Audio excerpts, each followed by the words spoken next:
8h32, on n'est pas forcément d'accord ce matin avec Éric Zemmour. Bonjour Éric. Bonjour. Dans son intervention d'hier devant le Congrès, le président Hollande a redit sa détermination d'être impitoyable face aux terroristes qui ont ensanglanté Paris vendredi dernier. Sa détermination n'a pas l'air de vous convaincre. La guerre, dit Hollande.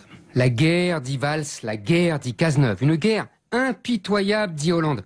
Que nous allons gagner, dit Valls. Notre guerre, disent les médias. La guerre pour jouer au chef de guerre.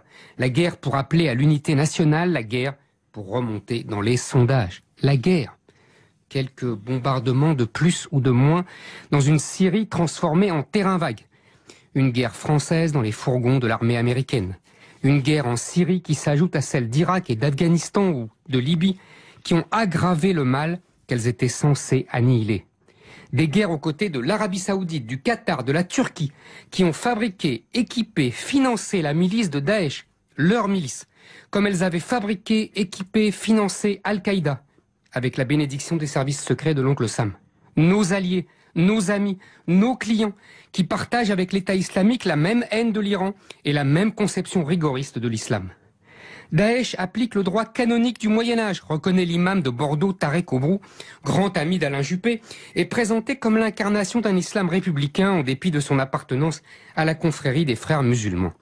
Mais l'islam, justement, n'a pas bougé depuis le Moyen-Âge. Il n'a pas été discuté, amendé, modifié, réformé, modernisé.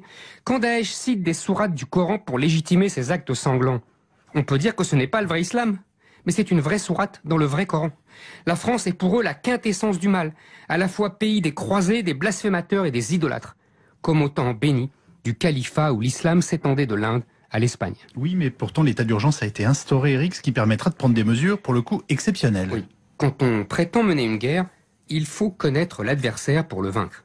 François Hollande craint même de prononcer son nom, parle de terroriste pour ne pas dire islamiste, fustige Daesh pour ne pas dire État islamique. Le gouvernement socialiste accepte de laisser en liberté sur notre territoire plus de 10 000 terroristes potentiels, tous fichés par nos services de police sous la catégorie S. Ne pas les expulser, ne pas les enfermer. Respect de l'état de droit, pas d'amalgame. Le ministre de l'Intérieur, Bernard Cazeneuve, déclarait en 2014 « Ce n'est pas un délit de prôner le djihad ». Sa collègue de la place Vendôme prône une justice bienveillante évitant la prison, qu'elle juge criminogène. Christiane Taubira a été entendue.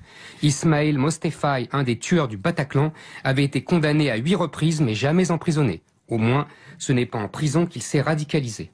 Au lieu de bombarder Raqqa, la France devrait bombarder Molenbeek. Raqqa en Syrie, Molenbeek en Belgique, d'où sont venus les commandos du vendredi 13. Mais les frontières entre pays européens ne servent plus à rien depuis les accords de Schengen. Elles sont ridicules, comme les douaniers. C'est sans doute parce qu'elles ne servent à rien que le gouvernement français a rétabli les frontières pour accueillir la conférence sur le climat et pour tenter d'éviter de nouveaux bains de sang. Dès vendredi soir, sur les réseaux sociaux, une phrase lapidaire était largement reprise comme un message personnel à François Hollande. Votre guerre, nos morts. Éric Zemmour. Et demain, on retrouve Nicolas Demenac. On va quand même pas bombarder Molenbeek, hein, genre nos auditeurs belges. Pendant ce temps, Adeline France nous a rejoint et dans un instant, on découvre avec elle la presse française. RTL 8h30.